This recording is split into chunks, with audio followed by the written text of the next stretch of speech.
بسم اللہ الرحمن الرحیم۔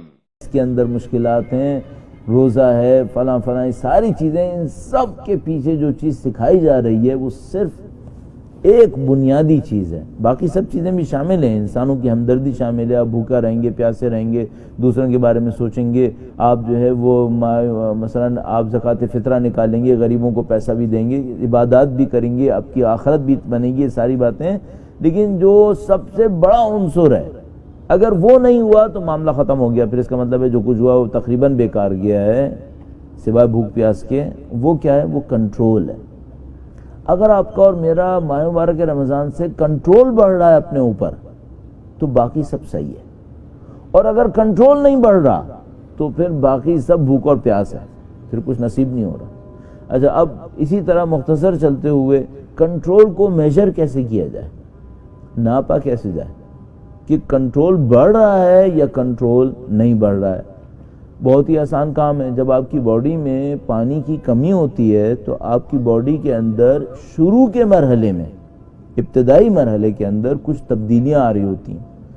ان تبدیلیوں میں سے ایک تبدیلی یہ ہوتی ہے کہ آپ کا ٹیمپرمنٹ خراب ہو جائے گا۔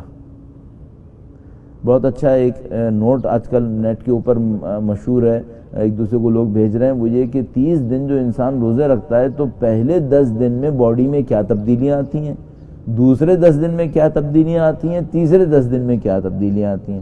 تو پہلے 10 دن میں جو تبدیلی آتی ہے وہ جسمانی طور پر ایسی ہوتی ہیں کہ آپ کا ٹیمپرمنٹ خراب ہو جائے گا، آپ کو غصہ زیادہ آئے گا۔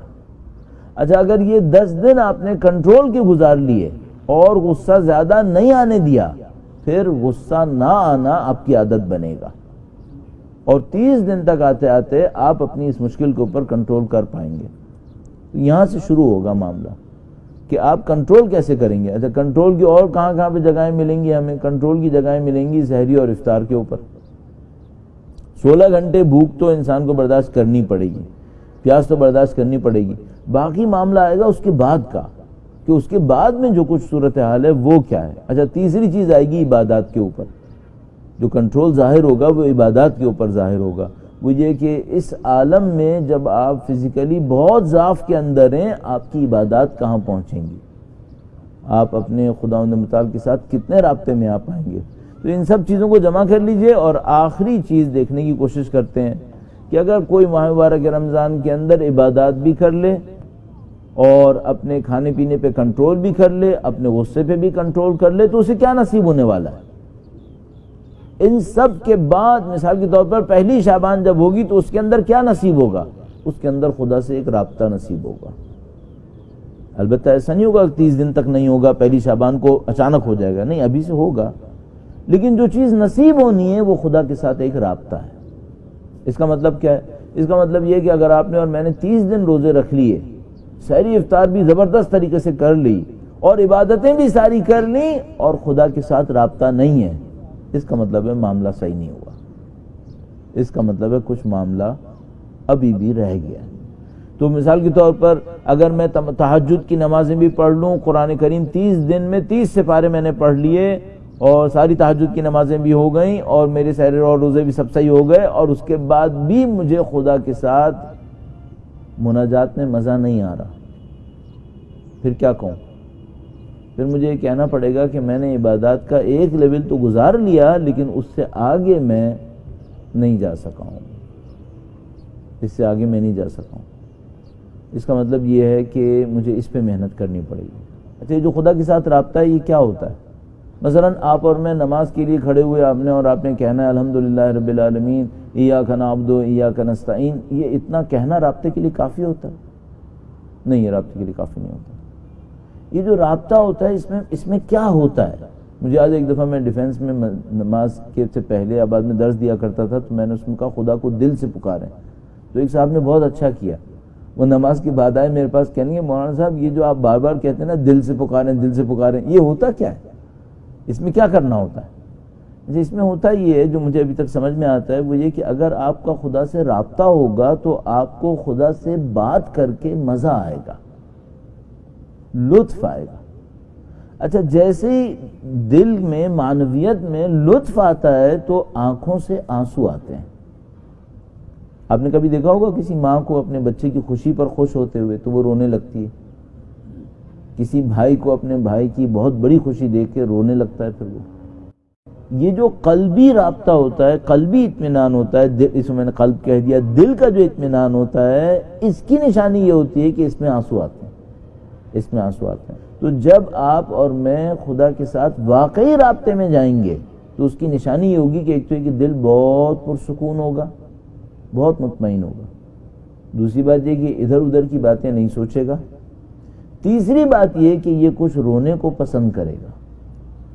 اگر آپ کے اوپر یہ کیفیت ایک دن میں 24 گھنٹے میں 1 منٹ کے لیے بھی آ جائے، اور کاش ہر روز آ جائے، تو یہ خدا کا بہت بڑا احسان ہوگا۔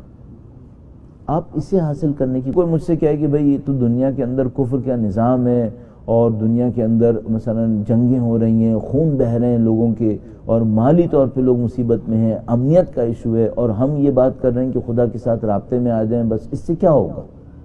جو ہمیں سمجھ میں آ رہا ہے اسی سے سب کچھ حل ہونا ہوتا ہے، اس سے سب کچھ حل ہونا ہوتا ہے، اس کے بغیر کسی چیز نے حل نہیں ہونا ہوتا۔ آپ افطاری بڑھائے چلے جائیں، روزے بڑھائے چلے جائیں، مسجدیں بنائے چلے جائیں، قرآن چھاپے چلے جائیں، پڑھے چلے جائیں، رٹے چلے جائیں، اور خدا سے رابطہ نہیں ہے، کچھ نہیں ہوگا، سب اپنی جگہ پڑا رہے گا۔ پھر عزیزان محترم، میں مشورے کے طور پہ عرض کروں گا، میں خود اس کی کوشش کروں گا، ظاہر جب آپ سے کہہ رہا ہوں، ہر روز چند منٹ خدا کے ساتھ بات کرنے پہ لگا دیں، دعا افتتاح کے علاوہ۔ ممکن ہے کوئی اتنا اچھا ہو جائے کہ وہ دعا افتتاح پڑھنے میں اس رابطے کو حاصل کر لے، تو بہت ہی اچھی بات ہے۔ اگر ایسا نہیں ہو پا رہا تو پھر کیا کرے، 2-3 منٹ علیحدہ سے لگا دے، اپنی مادری زبان میں، جو بھی اس کی اپنی زبان ہے، اس میں خدا سے گفتگو کر لے، اور کوشش کرے کہ یہ رابطہ بن جائے، کوشش کرے کہ یہ رابطہ بن جائے۔ یہ جو عرفاء ہیں، یہ بعض اوقات آدھا پونا گھنٹہ یہ نماز رکعت وتر کے اندر لگاتے ہیں، تاکہ اس آدھا پونا گھنٹہ لگانے کے بعد 2 منٹ کے لیے وہ رابطہ بن جائے۔ یہ بعض اوقات اتنی محنت کر رہے ہوتے ہیں اس 2 منٹ کے رابطے کے لیے، کیونکہ ان کو یہ سمجھ میں آ جاتا ہے کہ وہ جو رابطہ ہے اس میں سارا معاملہ حل ہونا ہوتا ہے۔ اور اس کی جو یہ لوگ نشانیاں بتاتے ہیں وہ یہ کہ اس 2 منٹ کے اندر انسان ٹائم لیس ہو جاتا ہے، اس 2 منٹ میں ٹائم کا پتہ نہیں چلتا۔ تو اگر آپ اور میں کوئی ایسی عبادت کر رہے ہیں نا جس کا مسلسل ہمیں دماغ کے پیچھے کھٹکا لگا ہوا ہے کہ ٹائم کتنا گزر گیا، تو سمجھ جائے گا کہ ابھی آپ اس اسٹیج تک نہیں پہنچے، ابھی وہ اسٹیج نہیں آیا۔ کاش ہم لوگوں کو زندگی میں جلدی یہ نصیب ہو جائے۔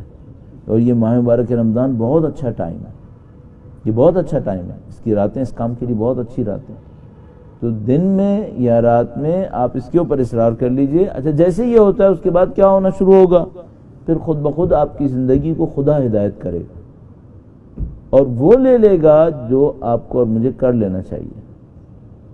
اس میں ظلم کا مقابلہ بھی شامل ہے، اس کے اندر اہل بیت اطہار کی نصرت بھی شامل ہے، اس میں ہماری مزید علم کا بڑھنا بھی شامل ہے، یہ سب چیزیں خود بخود نصیب ہونا شروع ہو جاتی ہیں۔